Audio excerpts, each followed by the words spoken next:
voy a cambiar el tercio y hablar sobre, a priori, contaminación, el riesgo de contaminación química. He dividido la charla como si fuéramos en dos partes. Primero, la problemática de materiales en contacto con alimentos, es decir, lo que nos va a suponer de fuente de contaminación de sustancias químicas, una fuente además callada, inadvertida y paulatina o progresiva, de manera que vamos ingiriendo a través de la dieta numerosas sustancias químicas, sobre todo como consumidores, sin saberlo.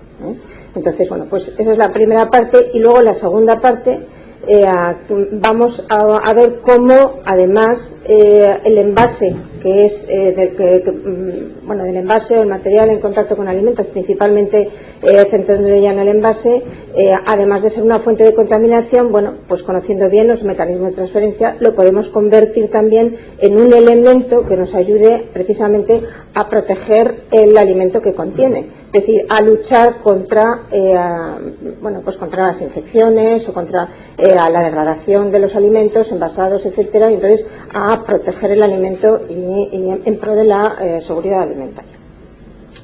Para entender un poco lo que de lo que estamos hablando, conviene revisar o clasificar un poquito lo que son las interacciones entre el material y el producto. Ahí no hay, porque esto no tiene punto, pero vemos como si fuéramos tres capas. La capa del centro, la capa verde, representa lo que es el material en contacto con alimentos, es decir, el material de envase, y a ambos lados se sitúan, en un lado el alimento, que va a estar contenido en ese envase, y en el otro lado el entorno. Vemos que estas interacciones entre envase y producto van a tener, se dividen principalmente en tres. La primera de todas es la permeación, que es el paso permeabilidad, el fenómeno es permeabilidad en realidad, que es el paso a través de la pared del envase de sustancias. ¿Qué sustancias pueden pasar a través de un material de envase? Pues lógicamente sustancias en fase vapor, en fase gas. Lo más conocido son, y lo que más se controla, son la permeación o la permeabilidad a los gases permanentes, pues oxígeno, por ejemplo, CO2, vapor de agua, etcétera, y que además, como veremos después, condiciona la calidad del producto envasado.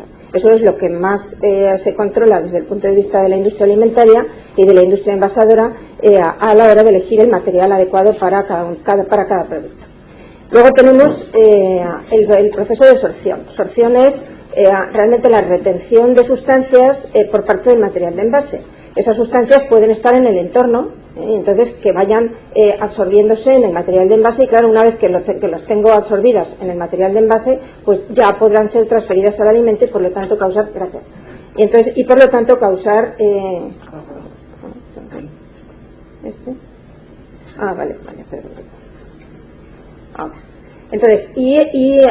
una vez que las tengo en el material de envase, pues ya podrían ser transferidas directamente al alimento y por lo tanto contaminarlo. Y la última, que es, que se me ha movido de sitio, y la última es lo que se conoce como migración. ¿Qué es la migración? La transferencia de masa desde el envase hacia el producto. Esta es la que nos tiene que preocupar fundamentalmente. De las otras dos se tiene que preocupar la industria agroalimentaria, la industria que envasa. ¿Por qué razón? Porque es la garantía de que puede comercializar su producto, en resumidas cuentas. Por eso entonces se dividen en dos aspectos. Hay una serie de aspectos críticos en lo que es el envasador de alimentos. El primero que vamos a citar es el efecto barrera. El efecto barrera, que es, si yo tengo que aislar un producto, un alimento del entorno, del exterior, y aislarlo y protegerlo de manera que me permita su comercialización y que me permita darle un tiempo de vida, que además queremos que sea cada vez mayor, y a transportarlo a mercados más lejanos y que nos dé más tiempo y en perfectas condiciones, pues necesito un material barrera. Ese material barrera además me tiene que mantener el producto con la máxima calidad, como recién hecho. Si yo elijo mal, industria envasadora, elijo mal un material de envase, pues estoy arruinando el producto desde que sale. Yo no puedo envasar unas patatas fritas, por ejemplo, en un envase que sea permeable a la humedad, porque se me van a reblandecer de inmediato, o unas galletas, por ejemplo, porque se van a reblandecer. Además se van a oxidar, van a perder calidad, en resumidas cuentas. Entonces, todos estos efectos barrera que condicionan la calidad del producto envasado son los que vigilan estrechamente la industria envasadora. Entonces ellos tienen obligación para poder comercializar su producto, para poder envasar, de elegir el envase adecuado. Entonces, esto no es algo que esté legislado por ley, no es algo que como inspectores en el campo de alimentos, etcétera, tengamos que vigilar, ni tampoco desde la Administración, porque es la propia industria la que va a velar por mantener esa calidad de producto y, por lo tanto, va a tener que elegir el envase adecuado. Hay otro aspecto que es el aspecto de inercia del material, y aquí ya empezaríamos hasta qué punto es inerte, desde qué punto de vista. La inercia del material se conoce o se puede entender desde dos puntos de vista. Queremos que el material sea inerte, ¿en qué sentido? Inerte químicamente, en el sentido de que no transfiera nada al elemento en contacto con él. Por lo tanto, inerte desde el punto de vista de migración. Vamos buscando materiales que no migren nada, y entonces que no transfieran nada y que sean en ese sentido completamente inertes. Esta inercia del material también se puede ver desde el punto de vista de lo que afecta el alimento al propio envase. Es decir, si yo elijo mal el material de envase, puede ocurrir que el pH, por ejemplo, de un material de un alimento muy ácido, pues que me estropee el envase. Entonces me estropee el envase, lo disuelva, lo destruya y acorte sustancialmente la vida. Pero el problema no es solamente que acorte la vida, sino que pueda incorporar al alimento que luego se va a ingerir elementos que puedan tener toxicidad, que nos puedan hacer daño, que nos puedan provocar alergias, etcétera, etcétera. Entonces, en este sentido, la inercia del material sí que está regulada por ley.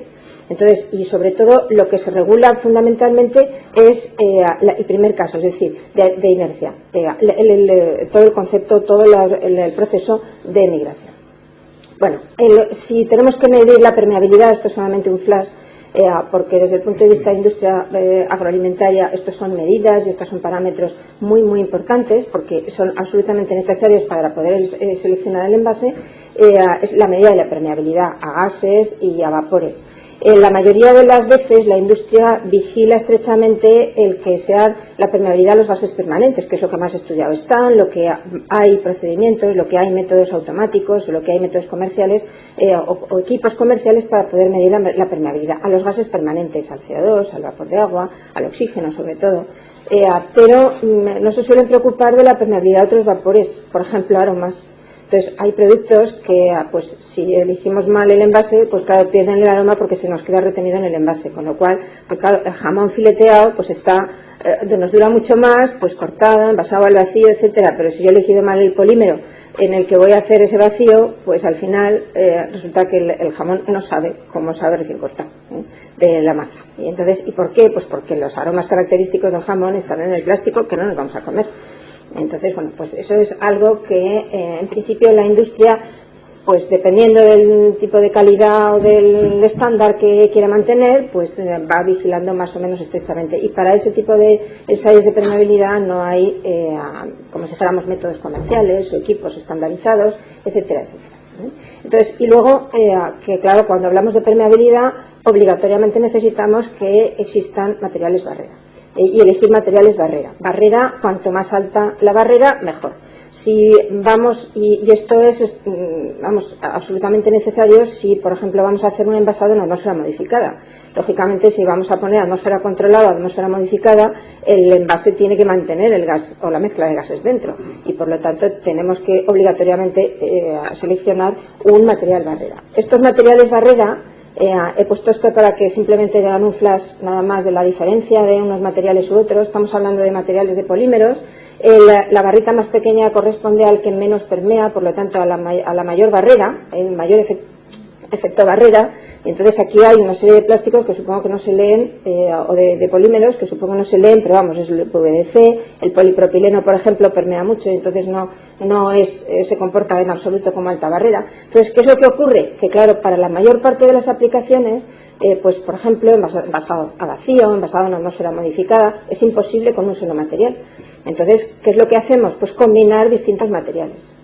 Y combinar distintos materiales haciendo lo que se llaman estructuras multicapa, o estructuras complejas. ¿Cómo se hacen en la industria? Pues de dos maneras, o coextruidas, es decir, salen y se producen en la lámina los dos juntos, o la mayor parte de las veces, y lo más normal es que se hagan por adhesivo, por pegado. ¿Y cómo aseguro que esos materiales están completamente, como en uno? Nosotros percibimos que es un material solo, pero la mayoría tienen 3 capas. Un envase, por ejemplo, de salchicha Frankfurt, pues eso es siempre una multicapa, y es una multicapa de una poliamida, evopoliamida, por ejemplo, y es un material de un sándwich de 3 capas, que como consumidores no lo percibimos porque son las capas muy finas. Bueno, pues para pegar bien y de forma efectiva, cada una de las 3 capas tienen una capa completa, es decir, a fondo, cubriendo completamente todo, de adhesivo, para pegar un material con otro. Esos adhesivos no están todavía en ninguna legislación, pero incorporan muchas sustancias químicas. Luego veremos que hay una serie de cuestiones que no son realmente, no está considerado como una capa de polímero, pero sí que forma parte del envase. Y forma parte del envase en el cual estamos añadiendo mucha fórmula química, es decir, muchos compuestos químicos en el envase sin que de momento estén regulados. Está muy bien regulado lo que son materiales, monómeros y sustancias de partida, y una lista incompleta de aditivos, que es lo que luego veremos que dice la legislación. Pero hay muchas de estas cuestiones pues que no están todavía reguladas para nada, pero están allí y forman parte de los envases que habitualmente tenemos. Bueno, estos son un ejemplo de una estructura multicapa. Obviamente, para que no se despegue tenemos que asegurar que tiene buena capa de adhesivo. El control, además de calidad en la industria envasadora, no hay un control de calidad no destructivo, o sea, es romper y rasgar el polímero. Entonces, para asegurar que está bien pegado. Entonces, el sistema, o sea, la inspección es rasgar y rasgar trozos. Obviamente se rasga un trocito, pero no se rasga toda la bobina, todo el material, porque entonces no tenemos material para envasar.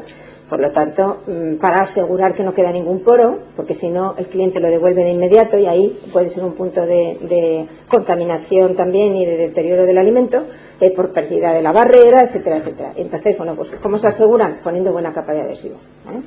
Entonces, bueno. Entonces, esto nos da pie también para entender un concepto que se está introduciendo y se ha introducido ya como mención en la legislación, la nueva legislación para materiales en contacto, que es el concepto de barrera funcional. El concepto de barrera funcional ha surgido un poco cuando se ha empezado a hablar de, bueno, pues tenemos mucha presión ambiental, algo hay que hacer con los plásticos, no son biodegradables, algo hay que hacer con el papel y cartón, tenemos mucho reciclado, entonces hay que reciclar. Y ahora hay que reciclar todo, y como hay que reciclar todo, si no le damos nueva vida al material reciclado, pues es como si no recicláramos, porque únicamente vamos a cambiar el almacén de sitio, pero nada más. Entonces, bueno, pues surge, en estos últimos años, surge la utilización de material reciclado también para contacto con alimentos. Hay que pensar que, por ejemplo, en el campo de los polímeros, el envase alimentario constituye a lo mejor un 50 o 60% del consumo. Es decir, que es un volumen de consumo, un volumen económico muy grande, un volumen de consumo enorme. Entonces, bueno, pues realmente no es que nos empeñemos en volver a comernos la basura, pero es que al final, pues el reciclado pues va a acabar en el envase alimentario. Y entonces, claro, la primera idea que surgió es decir, bueno, no tenemos materiales multicapa, no estamos acostumbrados ya a hacer alta barrera con materiales multicapa, no conocemos la tecnología, claro que sí. Entonces, ¿por qué no hacemos una multicapa de manera que pongamos el material contaminado en el medio y las 2 capas externas, sobre todo la que va a estar en contacto con alimentos, vamos a poner una capa limpia de material limpio, de material libre? Bueno, entonces eso se ha llamado barrera funcional. De todos los estudios científicos que se han hecho y de todos los proyectos y de todos los datos suministrados, pues ya parece que está claro que desde luego no se puede nunca, ni se podrá nunca poner un material contaminado en el interior o sea, como capa interna de un envase, por muchas razones. Primero, porque ya se ha demostrado que excepto el aluminio todo lo demás no es barrera. Entonces no existe la barrera funcional que podemos llamar, bueno, pues es barrera funcional cuando hablamos de aluminio. En algunas ocasiones, por ejemplo, un PET, por ejemplo, que sí que se sabe que es barrera o que y se tienen muchos datos que es material barrera, que no deja transferir, que no deja pasar las sustancias, etcétera. Pero quitando, digo, poquísimas excepciones, el resto.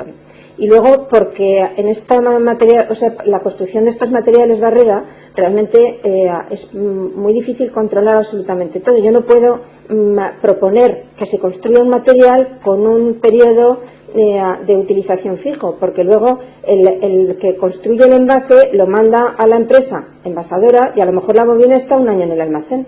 Entonces, durante todo ese año se va homogeneizando todos los compuestos se van homogeneizando toda la composición, de manera que eso que decíamos, barrera funcional, pues a no ser que tenga un material que realmente impida el paso de las sustancias a su través, no voy a conseguir una buena barrera funcional. Pero bueno, esto es un poco para qué esto. Bueno, estamos hablando de interacciones, entonces tendríamos que saber un poco de qué dependen esas interacciones. Bueno, para que, y sobre todo ya centrándolo o pensando en la migración, que es lo que nos va a producir la contaminación del alimento. Bueno, dependen, aquí he listado, yo quizá las más importantes, no es una lista exhaustiva, pero sí que son las más críticas. En principio, el tamaño molecular del compuesto. ¿Eso qué quiere decir? Pues que cuanto más pequeño sea el compuesto, pues mejor se mueve. La idea que tenemos, claro, yo soy química, me imagino que aquí en un foro de veterinarios a lo mejor estas cuestiones químicas no están tan claras, pero un polímero, que pensemos un material sólido, pensamos que es algo, pues que ahí están las moléculas fijas, que está la estructura del polímero y que nada se mueve allí. Pues de eso nada. Entonces, las moléculas pues se van moviendo entre el ovillo de cadenas poliméricas, entonces y se van movilizando y alcanzan la superficie del material. Y cuando yo pongo un alimento en contacto con ese material, el alimento disuelve lo que va captando de la superficie, por lo tanto va contaminando el alimento. Entonces, ¿cuánto se mueven las sustancias que tengo yo incorporadas y que forman parte de ese polímero? Pues ¿cuánto se mueven? Todo lo que pueden.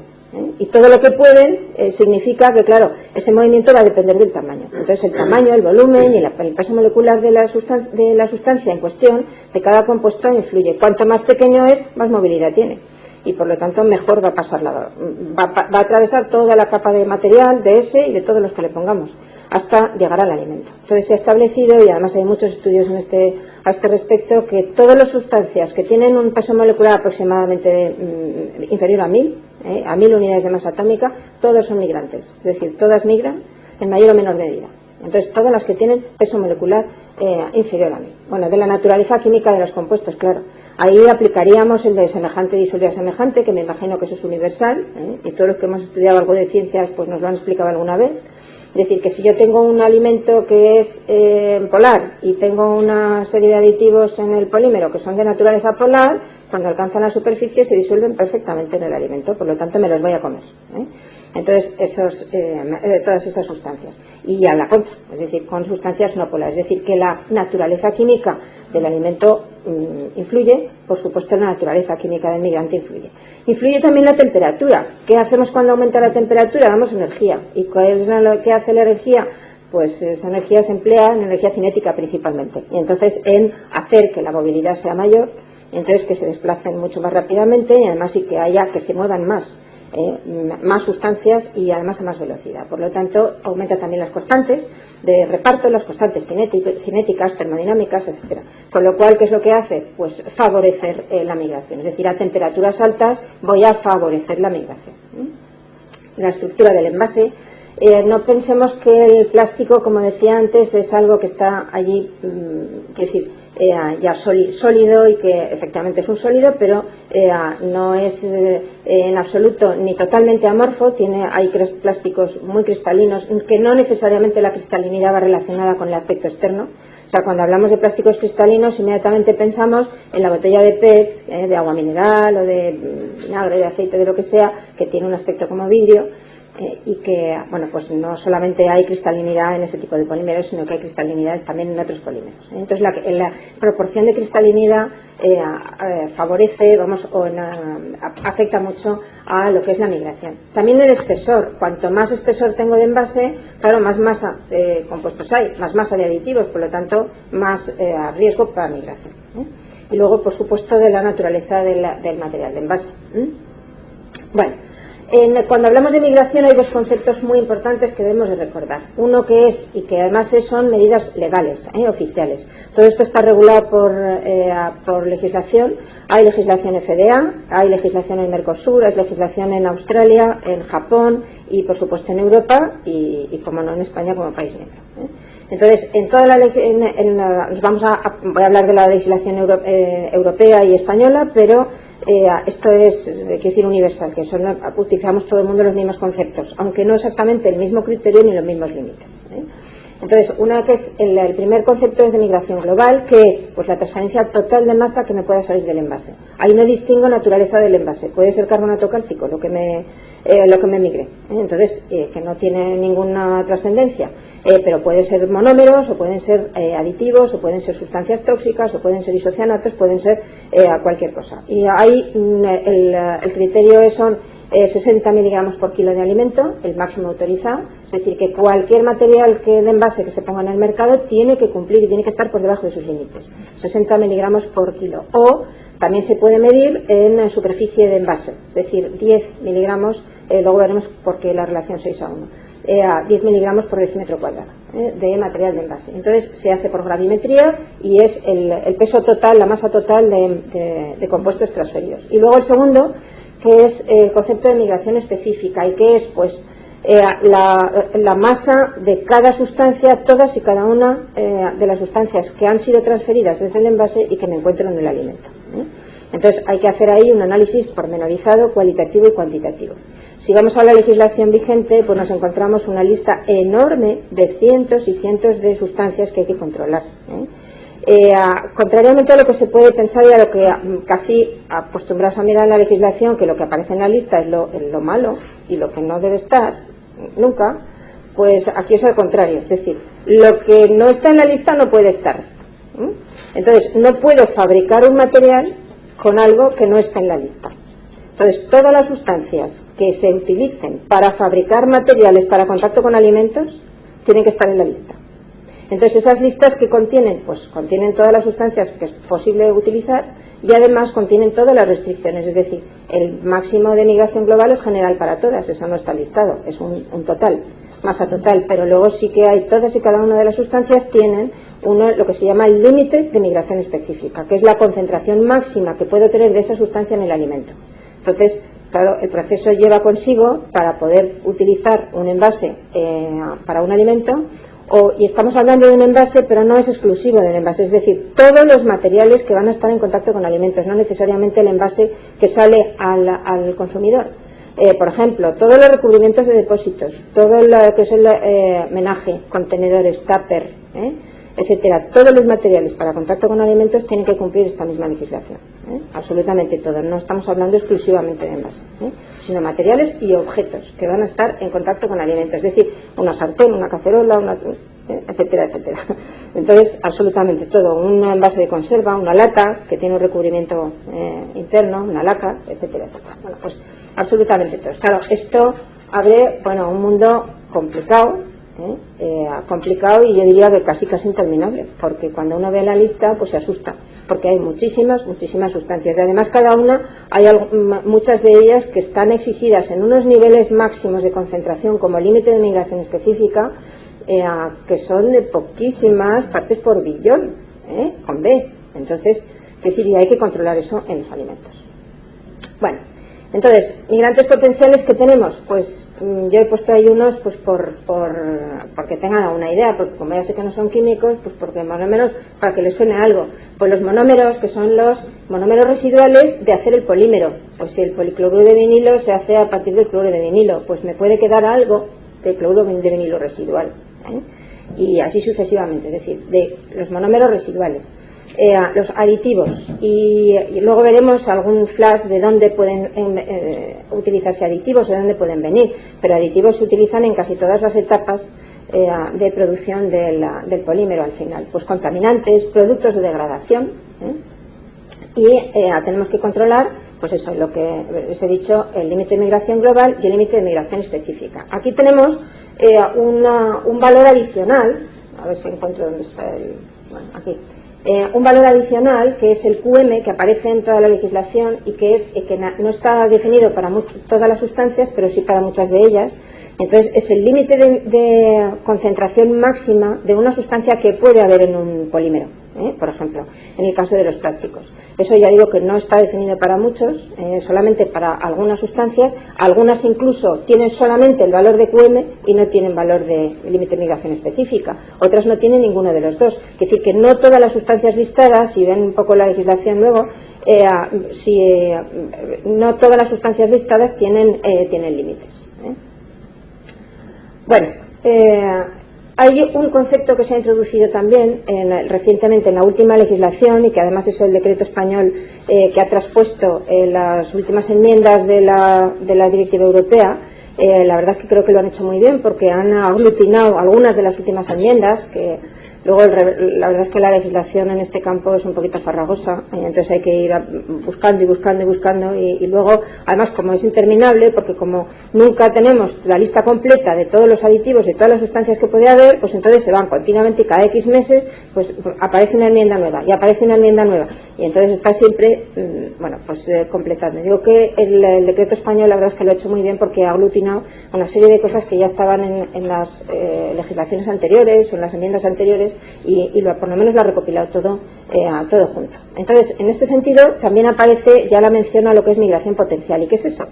Pues es en realidad el potencial que tiene un material desde el punto de vista de migración.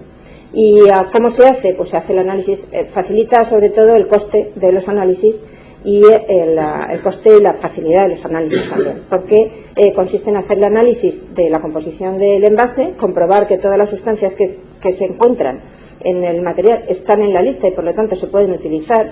No confíen en que todas las que están pues están en la lista. Hay veces que uno encuentra cosas que no deben de estar. Entonces, y asumir que ir a la lista correspondiente, asumir que hay 100% de migración sobre la concentración que yo he tomado o que yo he encontrado en el envase, y entonces, asumiendo el 100% de migración, pues comparar con el valor que me daría en el alimento. Entonces, y voy a la lista nuevamente de la legislación, compruebo el valor de SML, es decir, de la límite de migración específica. Si lo que me da, asumiendo que el 100% de migración es inferior, ya no tengo que hacer los ensayos de migración. Eso hasta hace nada, hasta este año pasado, la Unión Europea y por lo tanto España pues no admitía esto. Entonces era obligatorio el hacer los ensayos de migración, y sigue siendo obligatorio hacer los ensayos de migración global y específica para cualquier producto que se comercialice envasado en cualquier tipo de material. Eso es para el material.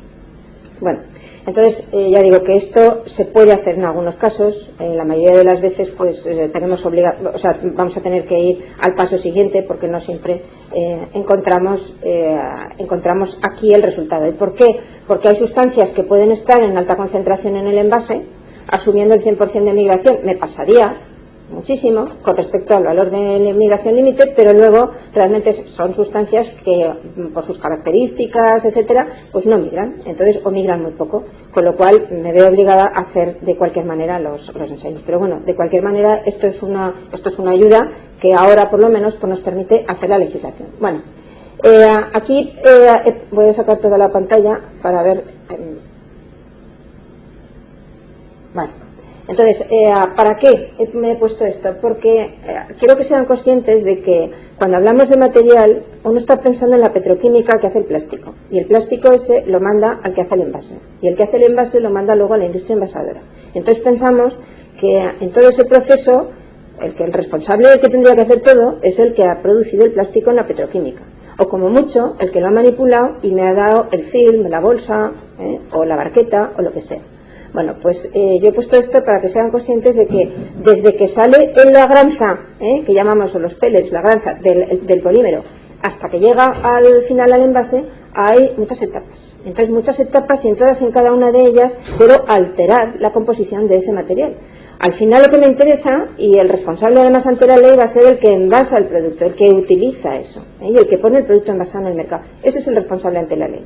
Entonces, él se encargará de pedir hacia atrás pues los certificados, etcétera, etcétera, pero todos y cada uno le van a decir: yo te certifico lo que yo he hecho, pero yo no sé qué vida le vas a dar tú al producto. Y en la vida que le dan al producto, en las etapas de procesamiento en la industria alimentaria, pues claro, se pueden alterar la composición del envase. Entonces empezamos por la fabricación, claro, el polímero, y de ahí el envase. Aquí tenemos muchas posibles sustancias que se pueden añadir, y de hecho se incorporan, si no, no tendríamos polímeros, ¿no? Entonces, pues desde disolventes, por supuesto los restos de procesado, los catalizadores, los ayudantes de proceso, absolutamente todo. Bueno, una vez que ya tengo el envase llega a la industria alimentaria, y entonces en muchas ocasiones van a aplicar un proceso de esterilización, o bien del envase antes de procesar, o sea, antes de envasar, o bien el producto envasado ya. Entonces le van a aplicar un proceso de esterilización. esterilización, que puede ser por temperatura, que puede ser por pulsos, que puede ser por alta presión, que puede ser de mil maneras. Estos procesos también afectan a la composición del envase. Desatan mecanismos de degradación de compuestos que todavía están, la mayoría de ellos todavía está por estudiar. Entonces, bueno, pues pero que seamos conscientes de que eso es así. Después voy a procesar, claro, el llenado, y luego tenemos el transporte y el almacenamiento. En el transporte, una de las interacciones que hemos visto al principio era el proceso de absorción. Entonces, durante el transporte, si nosotros no vigilamos la logística, el transportista, el almacenamiento, etcétera, pues pueden ir incorporando todas las sustancias, se pueden ir incorporando. Yo una vez compré un turrón en una de frontera, en una tienda de frontera, y lo tuve que tirar pues había gasoil. Entonces, el turrón. Y dije, bueno, el turrón es una estructura multicapa, tiene 3 capas de material. Claro, pues había estado en el almacén, pues con el gasoil y con lo que sea, y entonces, pues sin ningún tipo de cuidado. Entonces, obviamente lo tiré, pero quiero decir que eso es algo que puede ocurrir, o que se ha almacenado mal y no solamente con gasoil o con productos químicos o con pintura o con lo que sea, sino pues con perfumes, por ejemplo. Entonces, pues sabe colonia. Pues bueno, pues no, pues es que estamos ingiriendo a cosas que no es. Entonces, ¿cómo ha llegado ahí? A través del proceso de absorción, previo, que luego continúa con el proceso de migración. Entonces, la industria alimentaria debe de vigilar también ese mecanismo, esos problemas de transporte.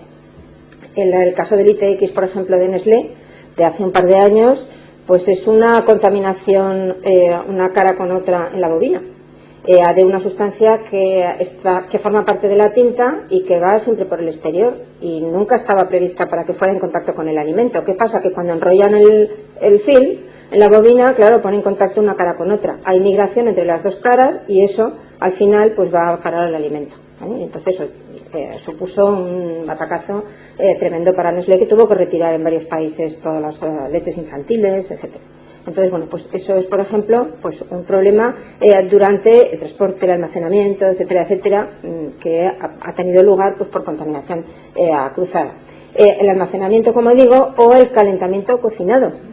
También, yo he puesto ahí un horno microondas, hemos hablado hace un momento de los problemas de las microondas, etcétera, etcétera. Yo creo que el consumidor no estamos educados para, a pesar de todo y a pesar de los años que llevamos trabajando y utilizando con los microondas a nivel doméstico. ¿Cuánta gente me dice, uy, yo para que no salpique le pongo la bandeja de poliestireno encima y ya está, y así no salpica ni me mancha nada? Digo, pues es una barbaridad. Porque el poliestireno, cuando se calienta, desprende estireno. Entonces, ¿qué necesidad tenemos de comer estireno? Además, no está previsto para ese uso. Solamente debemos de utilizar para calentar en el microondas los materiales específicamente preparados para calentamiento en microondas, que son los más inertes, los que tienen menos aditivos, los que realmente migran muy poco, y por supuesto siempre dentro de la ley. Tengo algunos ejemplos de sustancias de envases para microondas que hemos estudiado intensivamente hace ya unos años y que está todo publicado.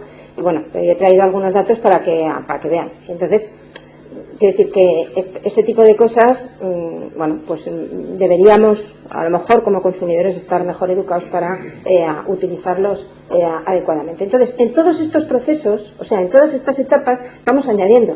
Y vamos añadiendo compuestos de degradación, vamos añadiendo sustancias, pues vamos añadiendo las tintas, los barnices, los adhesivos, el color, el código de barras, las letritas, la fecha, la serigrafía, todo eso son compuestos químicos, todos son compuestos químicos, algunos buenos y otros menos buenos. Entonces, pero todos van a formar parte de nuestro envase y todos al final nos los vamos a comer a través con el alimento. Entonces, eso es lo que hay que tratar de evitar.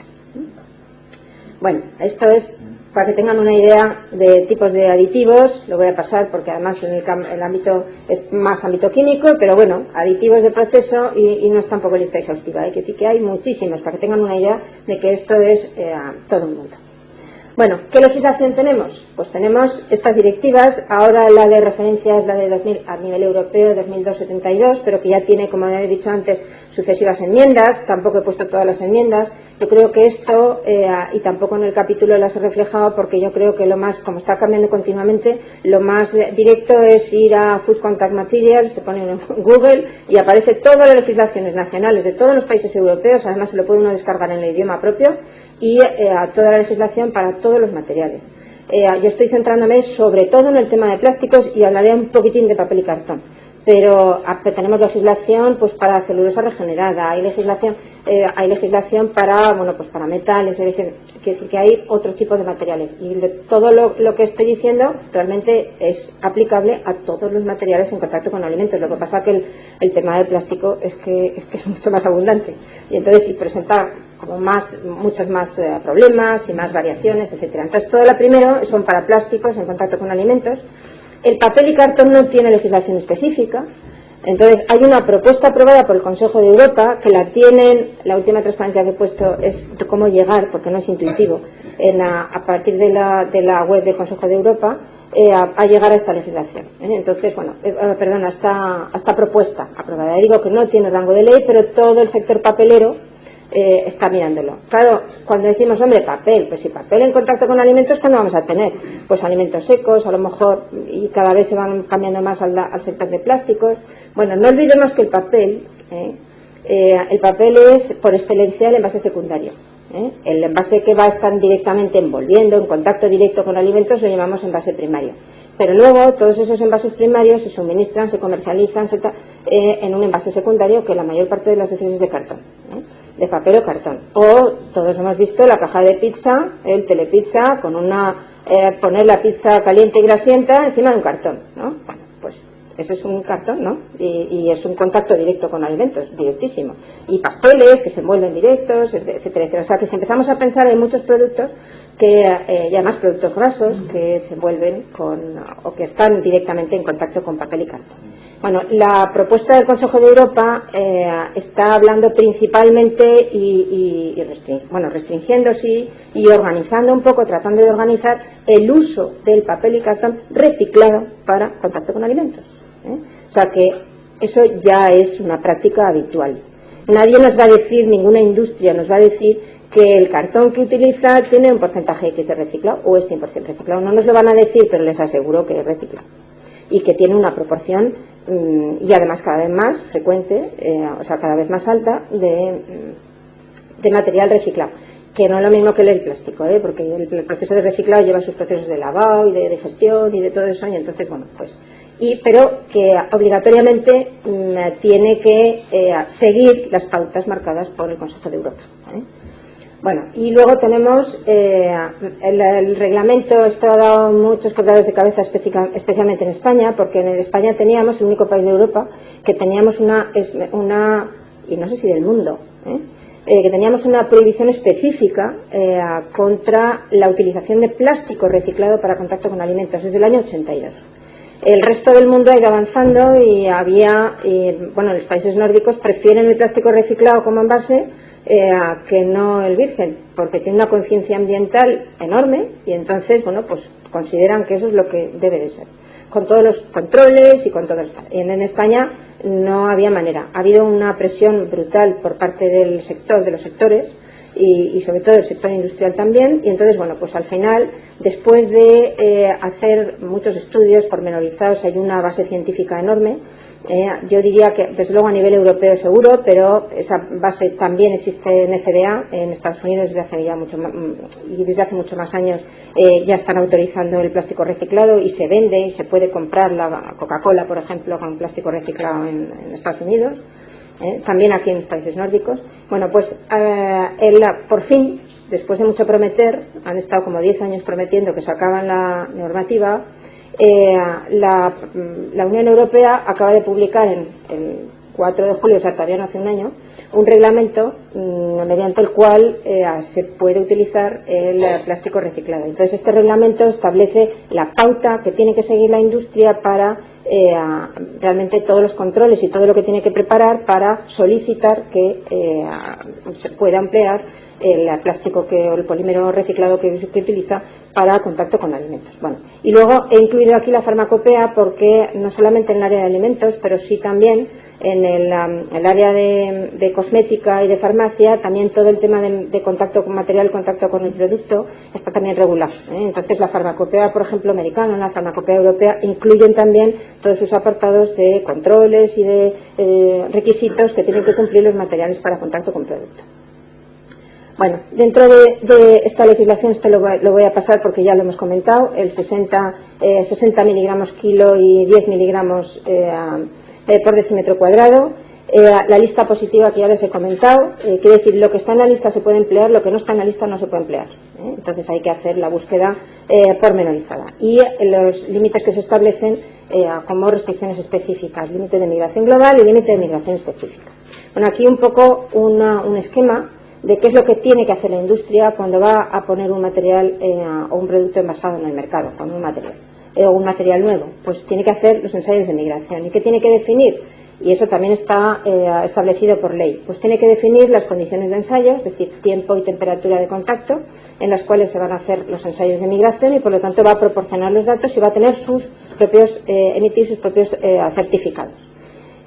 Hay tablas en la legislación que establece pues parejas o pares de tiempo-temperatura en función del tiempo y temperatura previstos de contacto. No es lo mismo el ensayo para un producto refrigerado o congelado que para un producto de estantería que para un producto de alta temperatura. Entonces cada uno de ellos se ensaya conforme a las condiciones de uso. Luego se han establecido, y esto sí que es importante, se han establecido una serie de simulantes. ¿Por qué? Porque primero es muy difícil el hacer a todos los ensayos de análisis que antes ya he mencionado con la migración específica en los alimentos. Y luego porque si eso se hiciera no habría forma de comparar. Y no habría forma de comparar ni de contrastar ningún tipo de análisis, porque la composición del alimento cada uno es diferente. Entonces no es lo mismo la magdalena Martínez que la magdalena La Bella Eso, por ejemplo, y no tiene la misma composición. Entonces si yo hago el ensayo con la magdalena Martínez, pues la otra magdalena pues no va a ser, no tiene la misma composición y el resultado me puede cambiar. Entonces, ¿qué es lo que hizo la Unión Europea? Establecer, y eso también es de índole mundial, establecer unos simulantes, que son líquidos, disoluciones o sólidos que simulan el comportamiento de los alimentos. Entonces así tenemos pues para alimentos acuosos y se llaman ABCD. Entonces, alimentos acuosos, agua destilada, para los ácidos 3% acético en agua, luego tenemos 10% de etanol en agua, y luego para alimento graso, el aceite de oliva rectificado, que también recientemente en la legislación pues ha admitido por fin la Unión Europea que alternativamente, en lugar del aceite de oliva rectificado, se utilice pues isoctano, por ejemplo, etanol al 95%, como simulante graso. Y luego tenemos los simulantes también para microondas, para ensayos a alta temperatura, etcétera, para simular el comportamiento de los envases en ese material o en esos materiales, que tienen que ser obligatoriamente simulantes sólidos, porque claro, por encima de 100 grados no puede tener un simulante acuoso y desde luego menos un disolvente. Entonces, necesariamente tiene que ser un sólido, que es el TENAS. Ahí he puesto un término que a lo mejor no reconocen, que es un material susceptor. El susceptor es un material, hay poquitos en el mercado, pero bueno, ya van saliendo ahora algún producto con ese material. Es un material que tiene una capa interna, normalmente es una capa de aluminio interna, que nosotros no vemos, que es capaz de absorber la energía de microondas y transformarla en calor, de manera que yo puedo tener un pollo rustido y doradito y como si estuviera en el horno, pero con un horno microondas convencional. Entonces, la pizza, por ejemplo, no sé si es la Buitoni, que acaban de sacar, que se hace crujiente en microondas, pues es un material susceptor. El envase de palomitas es el material susceptor y ese es el más conocido y más estudiado a lo largo de toda la historia. Si lo abro y saco las palomitas, no se hacen, claro, en el microondas. Hay que hacerlas en el envase y en el envase tal como está, porque la gracia es precisamente el material del envase. Ese es un material susceptor. Bueno, luego tengo que definir también, para hacer los ensayos de migración, ¿cómo los voy a hacer? Si tengo que ensayar un material multicapa, yo no puedo hacer un ensayo por inmersión total en el simulante, porque entonces ensayaría simultáneamente las dos capas. Entonces, tengo que hacerlo a una sola cara, contacto a una sola cara. Si es un material único, puedo hacerlo en inmersión total. Dependiendo del grosor que tengo, tendré que considerar las dos superficies o una, etcétera, etcétera. O sea que eso ya son detalles prácticos. Y luego tengo que conocer, obviamente, para hacer los ensayos, si se trata de migración global o de migración específica, porque la estructura y el tipo de ensayo, incluso el número de muestras que voy a necesitar, pues va a ser completamente distinto. Bueno, antes decía por qué razón esa diferencia de 10 miligramos por decímetro cuadrado o 60 miligramos por kilo. Pues porque la Unión Europea ha establecido que el individuo medio pesa 60 kilos, que además se come al día 1 kilo de producto envasado y que la totalidad del kilo está en contacto con el producto. Entonces, en sistema métrico decimal, 1 kilo es un cubo de un decímetro de helado. Por lo tanto, es un decímetro cúbico, entonces serían 6 caras de un decímetro cuadrado cada uno, de ahí viene el factor 6, en contacto con 1 kilo. Y de ahí viene, y entonces esto nos permite transformar las unidades de migración, incluso de TDIs, etcétera, que hay veces que nos viene expresado como en otras unidades. Sobre todo en el tema de papel nos viene algunos como TDI o como. Entonces, bueno, pues de esta manera podemos transferir o podemos transformar los valores. Luego, esto es un ejemplo de lo que se llama el factor reducción por grasa. ¿Por qué? Porque, claro, la Unión Europea también es muy consciente de que el hacer el análisis en aceite de oliva, pues es la extractabilidad que tiene el aceite de oliva no la va a tener el alimento, porque no es 100% grasa, a no ser que estemos ensayando aceite, ¿no?, para una botella. Pero si no, un producto graso, pues no es 100% aceite. Entonces, ¿qué es lo que hace? Pues ha establecido, y esto también está recogido en la legislación, una serie de tablas. Aquí está muy detallado todos los alimentos que podemos tener. Entonces, esto es simplemente un trocito, un ejemplo. Entonces, en él tenemos, por ejemplo, pues aquí esto es una carne, pues carne fresca, por ejemplo, o salada o ahumada, o refrigerada o congelada. Entonces tengo que hacer el ensayo de migración en el simulante A, que era acuoso, y en el simulante graso, que es el B. Pero en el simulante graso me pone X partido por 4. ¿Qué quiere decir? Que ya asume que la cantidad de grasa que tiene ese producto, ese alimento, no es el 100%. Entonces, que el resultado que me salga de migración lo tengo que dividir por 4. Y entonces, una vez dividido por 4, me voy a la tabla a ver si cumple o no cumple. Para hacer, si cumple o no cumple el material para hacer ese ensayo. ¿De acuerdo? Bueno, para envasar ese producto. Entonces, un poco, bueno. Y esto, a partir de ahora, les voy a dar una serie de ejemplos de distintos valores o ensayos de migración con datos. Como ya es un poquito tarde, esto les voy a pasar rapidito. Esto es un ensayo diseñado por nosotros para estudiar la migración de compuestos volátiles, cuando no hay contacto directo, sino que simplemente lo que puede desprender el envase. Estos son celdas para que vean de migración que hemos diseñado nosotros para contacto en una sola cara, que están todas puestas en el horno para hacer ensayos por multicapa, por ejemplo, o ensayos de recubrimientos. Esto es un ejemplo para que vean, pues, de distintos tipos que luego se ven, y se ven y salen. Quiere decir que esto no es una quimera, que cuando uno hace los análisis, pues ve no solamente el material, sino que los ve en los alimentos y ve pues contaminantes que vienen del envase, y además vamos sin ninguna duda. Entonces, bueno, pues aquí hay una serie, estos son unos patrones, y aquí hay una serie de compuestos, algunos de los cuales circulan, por ejemplo, informaciones en Internet con relativa frecuencia, van un poco como puntas de un poco va y ven. Por ejemplo, el bisfenola, supongo que resulta a todo el mundo familiar, un disruptor endocrino, y es el monómero al producir del policarbonato. Entonces, bueno, pues luego hay una serie de filtros ultravioleta, por ejemplo, que se utilizan en el envase para proteger el envase, no para proteger el producto, sino para proteger el envase. Frente a la degradación hay plastificantes, los ftalatos supongo que les resuenan conocidos, los antioxidantes sintéticos como el DHT, por ejemplo, pues les sonan conocidos también, pues que también forman parte de los envases, y entonces están todos aquí, los BADGE y compañía. Bueno, pues todos estos, fenol, etcétera. Entonces, esto, cuando tenemos que hacer el ensayo porque son sustancias volátiles o semivolátiles, la verdad es que lo tenemos un poquito más fácil. Pero cuando se trata de sustancias no volátiles, y esas hay bastantes, la verdad es que es un auténtico rompecabezas. Y un auténtico rompecabezas, y además realmente complicado. Esto solamente para que tengan una idea de la complejidad que tiene el estudio para el análisis luego de compuestos no volátiles, teniendo en cuenta que además luego lo tenemos que buscar no en el envase, sino la mayor parte de las veces en el simulante correspondiente, con lo cual estamos hablando no solamente de la dificultad de encontrarlos, sino además que están en concentraciones bajísimas. Entonces, bueno, pues es un poco, trabajamos con cromatografía líquida, con espectrometría de masas como detector, y luego, bueno, pues en función de todo esto serían las rutas y todas las operaciones que hay que hacer para poder identificar el compuesto. Y aquí tendríamos, les voy a sacar también todos para que vean, esto es como los puzzles esos a lo mejor de 10.000 piezas, que son todas iguales, chiquititas, todas iguales, que uno tiene un montón delante, y entonces dice, Dios mío, qué horror, y tendré que hacer el puzzle. Pues eso es lo que nosotros nos encontramos en análisis de todas estas sustancias. Y todo esto que les voy a mostrar, si al final acaba de salir, bueno, pues es identificar, rompemos la molécula en el masas y luego identificamos todos los trocitos.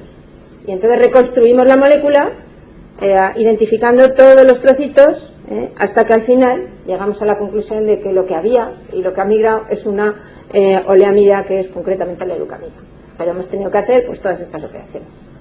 Entonces, digo, porque si van inspectores de veterinaria, o sea, como inspectores a industria alimentaria, y les empiezan a preguntar, y esto pues tendrán que hacer los ensayos de migración. ¿Y cuándo dice que va a tener los ensayos de migración? Pues pasado mañana no. Pasado mañana no, porque esto lleva mucho tiempo. Y además hay muy poquitas cosas estandarizadas, es decir, que cada polímero, cada sustancia, cada esto, eso es como un poco un mundo, que requiere bastante desarrollo. Entonces esto lleva tiempo. O sea, que sean pacientes cuando la industria les dice, hasta dentro, me han dicho que hasta dentro de un mes o de mes y medio no tendrán los resultados. Pues sean pacientes, porque eso es así. Bueno, esto es un poco distintas estructuras identificadas. Esto es otro método de análisis para hacer el análisis de migración, pero para sustancias volátiles. Y esto es un polímero, por ejemplo, esto es un PET reciclado. Bueno, el estudio está hecho a nivel europeo. Trabajamos con unas 500 muestras de PET reciclado a nivel europeo para controlar a ver si realmente había riesgo o no había riesgo. De ahí que, por eso digo que a pesar de todo, luego la Unión Europea ha tardado mucho en sacar este reglamento, por lo menos. Estos son todos los picos que aparecen, y esto, bueno, pues ven que algunas muestras aparecen muy contaminadas, otras no. O sea que muy contaminadas quiere decir que se pueden detectar, se pueden retirar, se puede controlar el proceso. Realmente el miedo de las autoridades españolas en parte tiene su fundamento en que el que se dedica a reciclado han sido los antiguos chatarreros basureros. Entonces, quiere decir que la mentalidad que se tiene en la industria recicladora pues no es la mentalidad que nosotros podemos pensar ahora, decir, bueno, pues una industria nueva, limpia, tal, que voy a acoger, que lo voy a limpiar, entonces ha sido una lucha feroz contra, bueno, pues que son un poco esos prejuicios, a todo hay que obviamente poner controles. Bueno, esto es un ensayo, un policarbonato, bueno, digo porque se retiró del mercado después de este estudio. Entonces era una especie de tupper o de contenedor precioso, además, porque parecía de porcelana, auténticamente precioso, para alimentos de múltiple uso doméstico, etcétera. Era uno de policarbonato. Aquí están todos estos picos, aunque están solamente cuantificados estos de aquí, pero todos estos picos cada uno son sustancias, ¿no? Que aparecen y que desprende el envase. A raíz del estudio llamamos a la empresa y me dijeron, oye, esto no se puede comercializar, y efectivamente lo retiraron del mercado. De hecho, en Francia no les habían autorizado para comercializarlo, y uno se ponen los ojos a cuadros diciendo, bueno, y no te han dejado en Francia y vienes a comercializarlo aquí, aquí. Bueno, un poquito más de control debíamos de tener. Esto es otro esquema, un poco de otro medio de procedimiento instrumental de análisis, extremadamente sensible, también conectado a gases masas en línea, y estos son, por ejemplo, envases para microondas. Entonces, todo esto que aparece aquí, pues nuevamente son compuestos. Bueno, pues esto les tengo que decir que, claro, esto aparece en muchos compuestos porque estamos utilizando una tecnología extremadamente sensible. Aquí estamos trabajando en partes por trillón, Entonces, claro, veo pues todo. O sea, es que me acerco y ya el equipo canta y empiezan a sacar sustancias. Bueno, esto es un polipropileno con 20% de talco, que es un envase, y este es seguro porque efectivamente bueno, pues cumple la legislación. Esto son un poco las restricciones que se aplican a papel y cartón, tanto en aditivos como en contaminantes.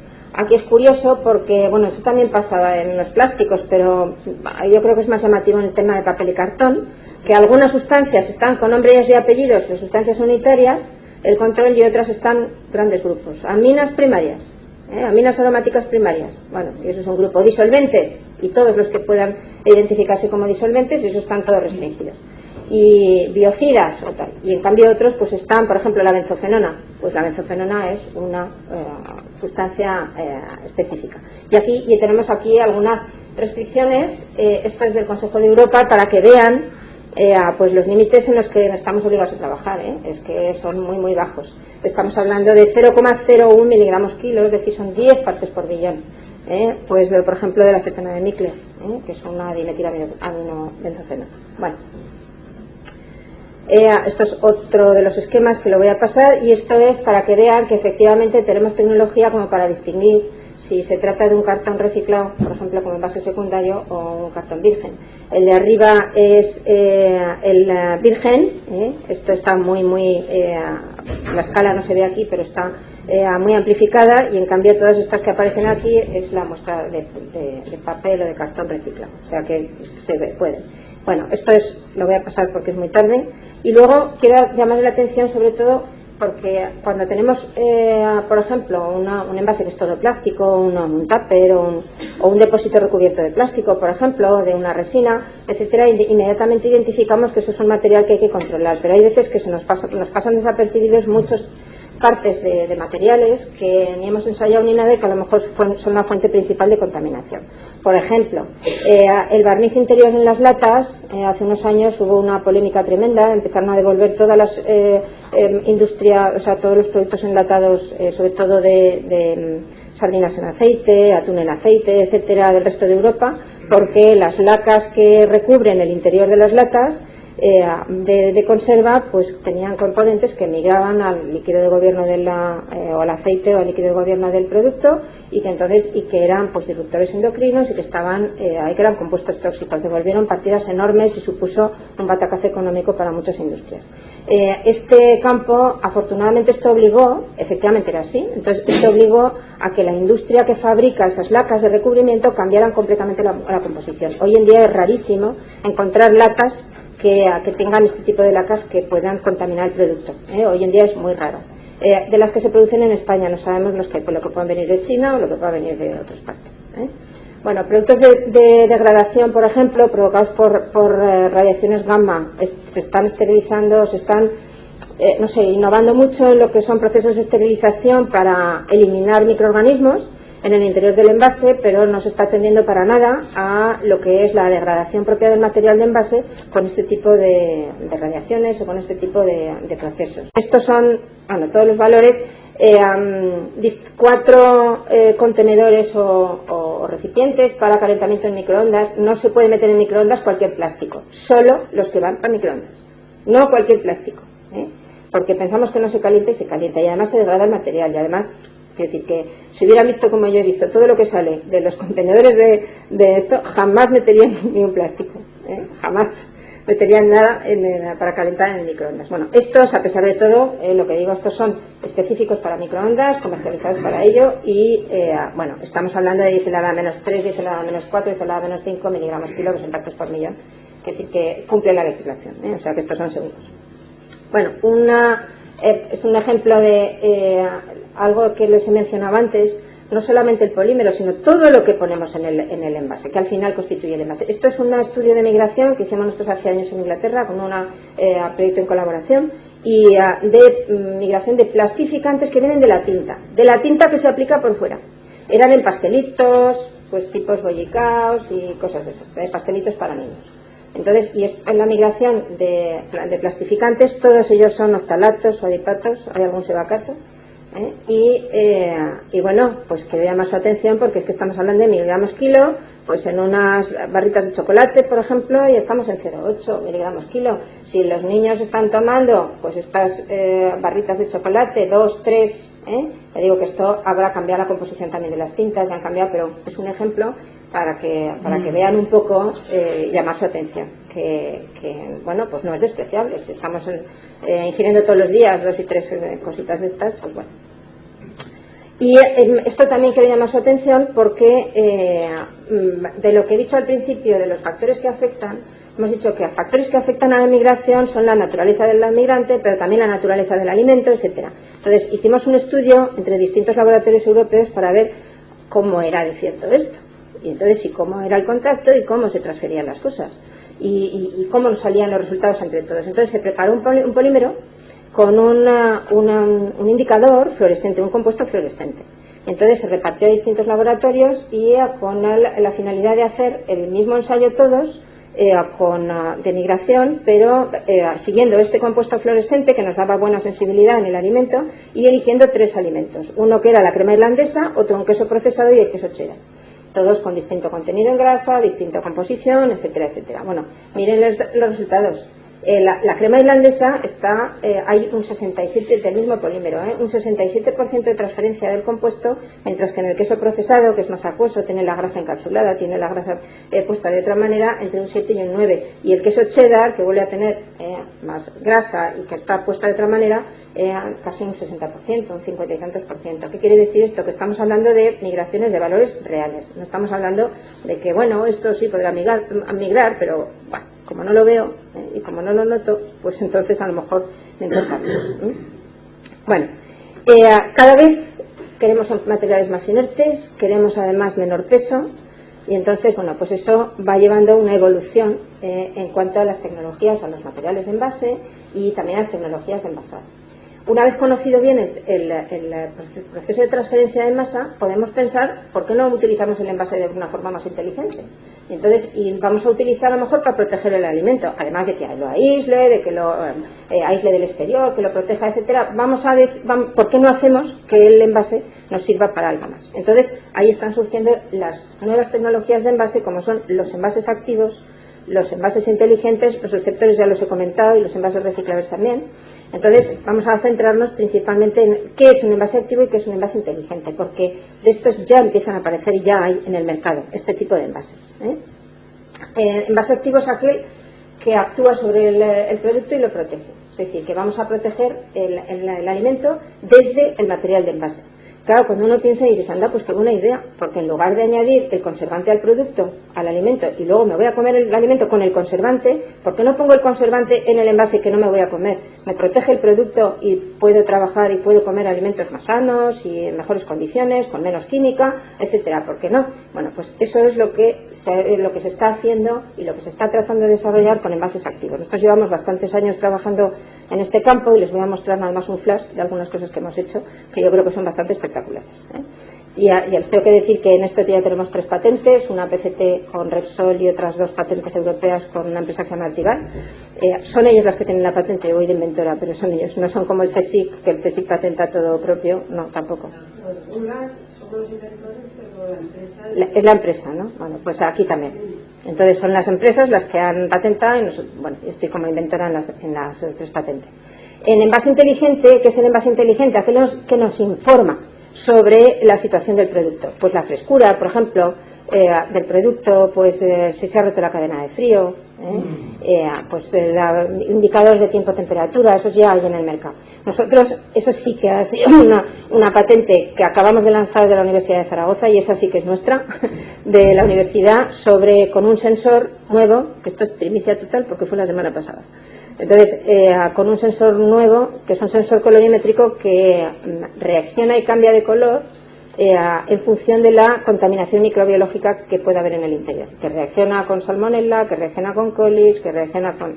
Entonces, cambia de color el envase o lo que yo le ponga en el envase. Entonces, lo que hemos patentado es el sensor. Bueno, vamos a ver algunos ejemplos de esto. Entonces, de momento no hay legislación en envase activo, se está empezando a circular. Hay una mención desde el 2004, y ya termino porque lo que hay mucha foto y pasa enseguida. Hay una mención de una definición en 2004, que es en 1935, y ahora está circulando a nivel europeo un reglamento que pretenden sacar sobre lo que será directiva sobre los envases activos. ¿Y qué cosas puedo incorporar en el envase? Claro, ahí se trata de incorporar en el material de envase pues lo que yo quiero que sirva para protección. Entonces puede incorporar antioxidantes, puede incorporar antimicrobianos, puede incorporar aromas, puede incorporar, bueno, pues varias cosas, pero quizá estos sean los campos principales. Todo aquello que me va a eliminar, a deteriorar el alimento envasado, pues en principio voy a centrarme en evitar todos esos procesos, principalmente, pues por ejemplo, de oxidación o de lo que sea. Entonces, nosotros lo que hemos desarrollado es, tenemos una opción de envase antioxidante y tenemos envases antimicrobianos, ya digo, dentro de las patentes que tenemos, y además tengo el orgullo de decir que ya en agosto hará 3 años que tenemos ya un producto comercializado. Lo que pasa es que como no se publicita, nadie sabe que es un envase activo, ni que tampoco que es nuestro, por supuesto. Bueno, a ver si se ha colgado. Pues se ha colgado. Ahora, bueno, el envase activo puede actuar de diferentes maneras. Puede absorber lo que a lo mejor deteriora el producto. Eso puede, por ejemplo, en la fruta envasada, pues la producción masiva de etileno pues sobremadura la fruta. Si yo le pongo en el envase un absorbedor de etileno, pues voy a mantener voy a favorecer que se mantenga mucho más tiempo, ¿eh? Entonces, bueno, pues sería ahí un absorbedor. O puedo suministrar pues un aroma o un producto, un antimicrobiano, por ejemplo, que quiera que proteja al producto. Entonces, tenemos de dos tipos. Y esto lo puedo hacer de varias maneras. O puedo meter un saquito en el interior del envase y entonces que lleve el antioxidante. Eso es lo que han hecho, por ejemplo, en Japón. En Japón llevan años. En Japón no hay absolutamente ningún alimento que no lleve un saquito dentro antioxidante. Claro, aquí el consumidor europeo no entiende eso. Primero, no estaba educado para ese tipo de cosas. Se hizo un ensayo piloto y hubo una persona que se echó el producto sobre el alimento y se lo comió. Entonces, quiere decir que no funciona. Esa solución no funciona. Entonces, tenemos que buscar otra solución, que es incorporarlo en el material. Entonces, para incorporarlo en el material, pues tenemos también distintas tecnologías. La tecnología multicapa, podemos utilizar una etiqueta, podemos utilizar directamente extrusionado o por recubrimiento en el material. Y además es muy importante que tengamos en cuenta cómo queremos que actúe. Si tiene que actuar por contacto directo, entonces solamente protegerá el producto, la zona del alimento que esté en contacto. Nuestras soluciones funcionan en fase vapor, esa es la ventaja, una de las ventajas mayores que tiene. Bueno, por supuesto, esta investigación, al principio en la inauguración se decía, bueno, pues que la colaboración entre la medicina y la veterinaria, pues para desarrollar este tipo de cosas es necesaria la colaboración de muchas áreas, desde materiales, microbiología, interacciones, química analítica, conocimiento del producto, ciencia y tecnología de alimentos, etcétera. Entonces, esto es siempre una colaboración conjunta. Bueno, esto lo tendrán por escrito. Estas son las distintas etapas que hay que superar para poder desarrollar un envase. Como es un poquito tarde, lo voy a pasar. En la información escrita lo he detallado también. Entonces, bueno, pues creo recordar que está. Entonces, desde el diseño original de qué es lo que vamos a incorporarlo en el envase, comprobar que efectivamente es eficiente y luego comprobar que corre en máquina, que se envasa, que tal, y luego que es estable, tanto en la bobina, en el material, como en el producto final. Bueno, esto es nada más luego lo demás lo voy a pasar rápidamente también, porque si no se hace demasiado tarde. Que conste que me he empezado más de media hora tarde, o sea que no estoy pasando tiempo. Entonces, bueno, esto es un poco cómo hemos entendido nosotros la oxidación para poder desarrollar el envase antioxidante, como un proceso que tiene lugar entre tres actores: el oxígeno molecular, radicales libres y el sustrato orgánico. No acabo de entender, cada vez que lo miro yo misma, no acabo de entender cómo todo el mundo se empeña en quitar el oxígeno para evitar la oxidación, porque, bueno, el sustrato orgánico no lo pueden quitar, pero sí se pueden quitar los radicales. Entonces es mucho más caro y más difícil el quitar completamente el oxígeno que quitar los radicales. Entonces lo que nosotros hemos optado es por quitar los radicales. Y bueno, luego realmente la industria envasadora dice, no entiendo cómo funciona. ¿Cómo puedes decir que es antioxidante y además tiene oxígeno? Pues sí, a mí no me importa el oxígeno molecular, porque como lo que le quito son los radicales, entonces el proceso de oxidación no funciona. Entonces eso, bueno, pues claro, cuando lo vemos decimos, anda, pues claro, ¿no? Pero bueno, pues siguen insistiendo en que hay que quitar el oxígeno, no entiendo muy bien por qué. Entonces esta es la opción que nosotros hemos tomado. Para ello tenemos que no solamente tener la idea y utilizar los agentes que hagan eso, incorporarlos en el envase, sino que además tengo que demostrar que eso es eficiente. Para demostrar que eso es eficiente hemos desarrollado un método en el laboratorio para medir la capacidad de forma objetiva y cuantitativa, la capacidad antioxidante del envase. Es un método indirecto que está basado en esto. Como están todas las publicaciones y en todas las citas, esto lo voy a pasar. Esto es el esquema y esto es un poco la demostración de que va.